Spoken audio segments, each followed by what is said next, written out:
السلام علیکم ورحمۃ اللہ۔ 2000 سال قبل مسیح طوفان نوح کی تباہی کے بعد اللہ نے سرزمین عرب پر دنیا کی سب سے قد آور، مضبوط، توانا اور طاقتور قوم پیدا فرمائی، جو قوم عاد کے نام سے مشہور ہوئی، اور اس قوم کی ہدایت و اصلاح کے لیے سیدنا ہود کو مبعوث فرمایا۔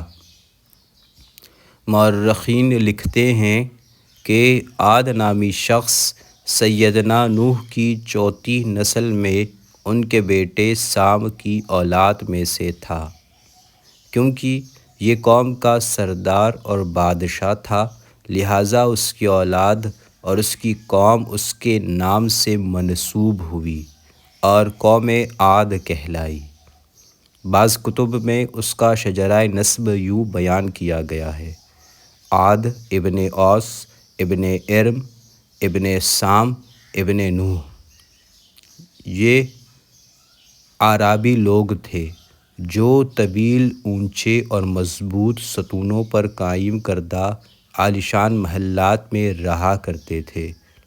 عاد کی اولاد میں اس کے 2 بیٹے بڑے مشہور ہوئے۔ بڑے بیٹے کا نام شدید اور چھوٹے کا نام شداد تھا۔ ان دونوں نے زور، جبر، دھنس اور دھاندلی سے کرب و جوار کے تمام علاقوں پر قبضہ کر کے اپنی بادشاہت کو طول و عرض میں دور دور تک پھیلا دیا۔ لیکن اس اثناء میں شدید کا انتقال ہو گیا اور شداد وسیع تر علاقے کا تن تنہا والی وارث بن گیا۔ دنیا کے بہت سے بادشاہ اس کے باجگزار تھے، کسی میں اتنی طاقت و جرات نہیں تھی کہ اس کی طرف آنکھ اٹھا کر بھی دیکھتا۔ شداد کا جاہ و جلال، سطوت و جبروت اور قوت و صولت اپنے عروج پر تھی، چنانچہ غرور و تکبر میں مبتلا ہو کر اس نے خدائی کا دعویٰ کر ڈالا۔ سیدنا ہود سمیت علماء صالحین نے شداد کو راہ راست پر لانے کی بڑی کوشش کی، لیکن اقتدار کے نشے نے عقل و شعور پر پردہ ڈال دیا۔ عقل کی بات سمجھنے کی صلاحیتیں موقوف ہو گئیں۔ اس نے کہا، تم جس موت سے ڈراتے ہو وہ تو قریب تک بھی نہیں آ سکتی، اور تم جس جنت کی بات کرتے ہو وہ تو تم کو اپنی مملکت ہی میں بنا کر دکھا دوں گا۔ شداد پر شیطان کا مکمل غلبہ ہو چکا تھا۔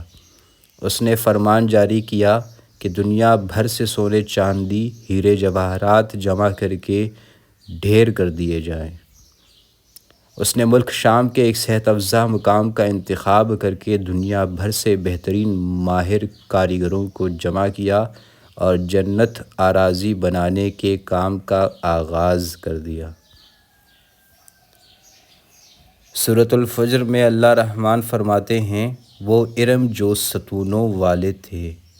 بعض مفسرین نے لکھا کہ ارم عاد کے دادا کا نام تھا، جیسا کہ اس کے شجرہ نسب میں بیان کیا گیا ہے۔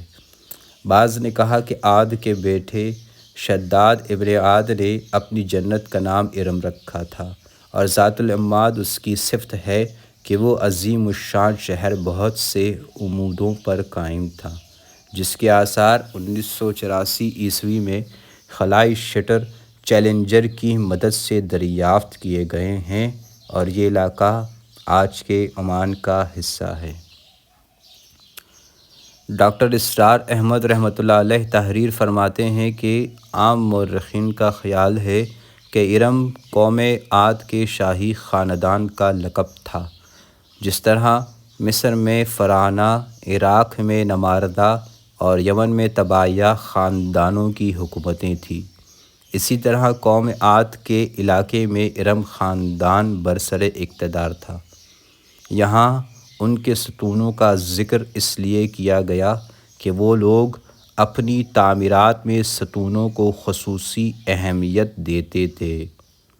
اس قوم کے ایک شہر کے جو زیر زمین آثار دریافت ہوئے ہیں، ان سے پتہ چلتا ہے کہ اس شہر کی فصیل پر 30 ستون یا مینار بنائے گئے تھے۔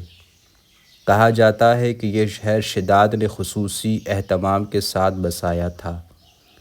اس قوم نے جس معیار اور جس انداز کی تعمیرات کی تھی، ایسی تعمیرات ان سے پہلے دنیا میں کسی اور قوم نے نہیں کی تھی۔ شاید اس لیے تاریخ میں شداد کی جنت ارضی مشہور ہے۔ بحوالہ بیان القرآن 466/8۔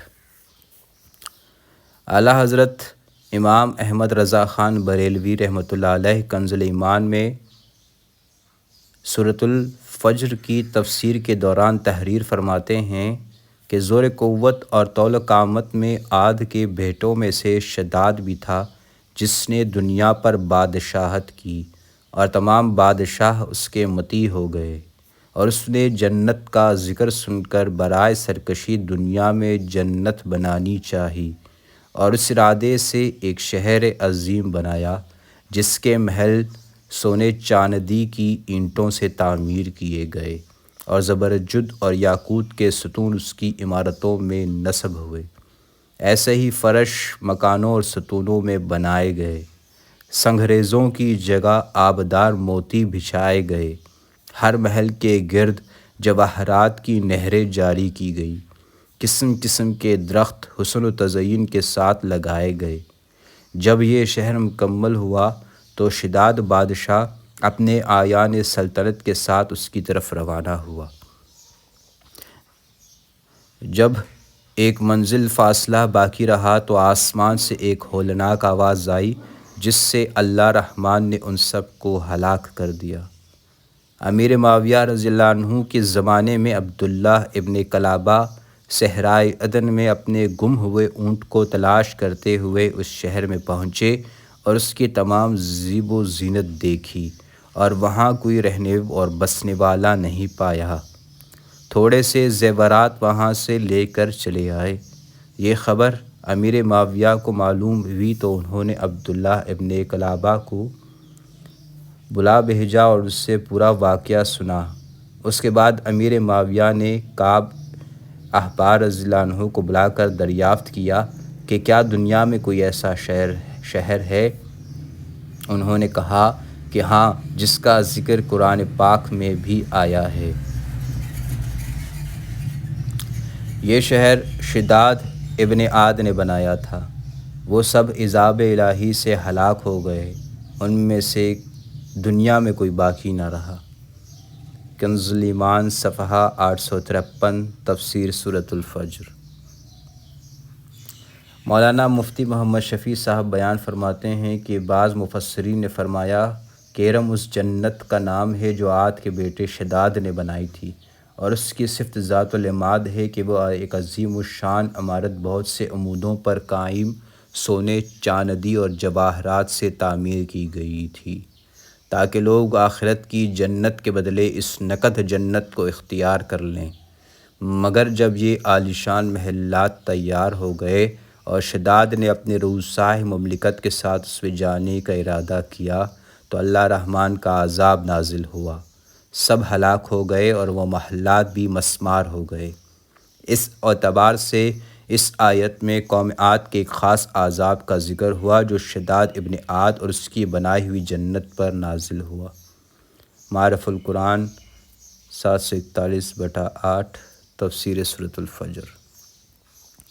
مفسرین لکھتے ہیں کہ شداد نے اپنے خدائی کے دعوے کو حقیقت کا روپ دھارنے کے لیے زمین پر جنت بنانے کا عزم کر لیا۔ پوری دنیا سے سونے چاندی ہیرے جواہرات جمع کیے، بہترین ماہر کاریگروں کو جمع کیا اور شہر علم کی تعمیر شروع کر دی۔ شہر کی بنیادوں کو سنگ سلیمانی سے بھروایا۔ جب بنیادیں بھر کر زمین کے برابر ہو گئیں تو ان پر سونے چاندی کی اینٹوں کی دیواریں چنوائی۔ یہ دیواریں اتنی بلند اور شفاف تھیں کہ جب سورج کی کرنیں ان پر پڑتیں کہ ان کی چمک سے پورا شہر روپیلی روشنی سے دمک اٹھتا۔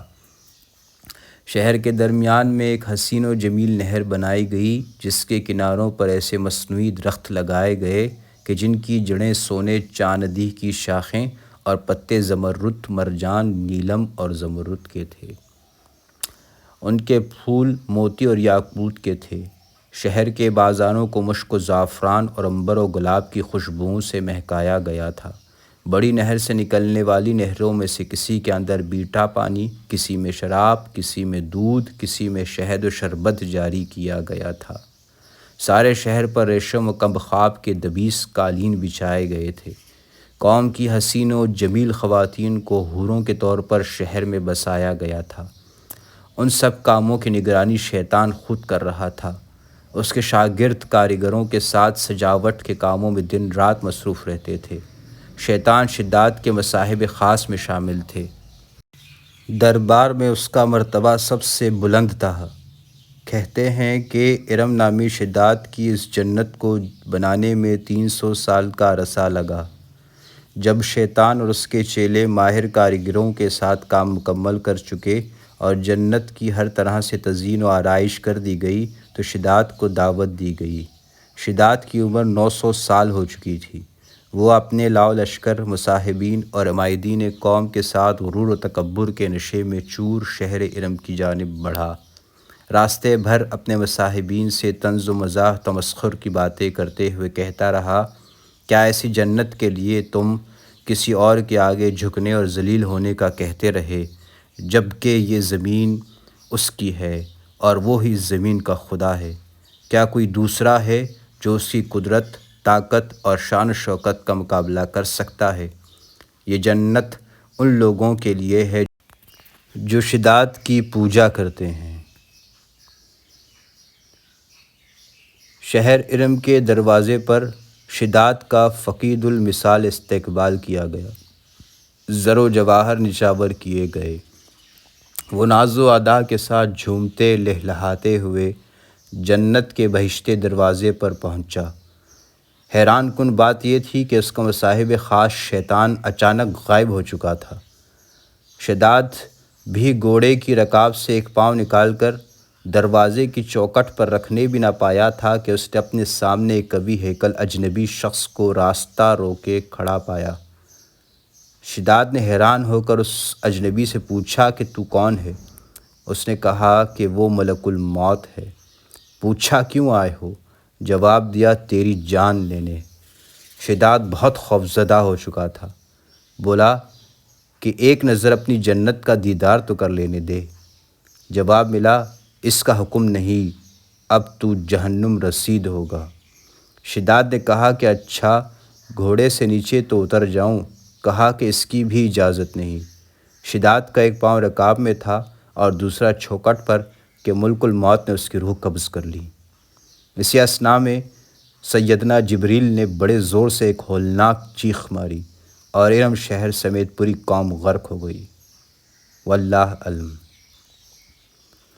کتب میں ایسے بے شمار واقعات ہیں کہ جب متکبر لوگوں نے خدائے واحد کی حقانیت کو چیلنج کیا اور قوموں سمیت نیست و نابود ہو گئے۔ اللہ امت مسلمہ کو صراط المستقیم پر چلنے کی توفیق عطا فرمائے۔ آمین یا رب العالمین۔ استغفر اللہ ربی من کل ذنب اذنبته عمدا او خطأ سرا ام علانیۃ واتوب الیہ۔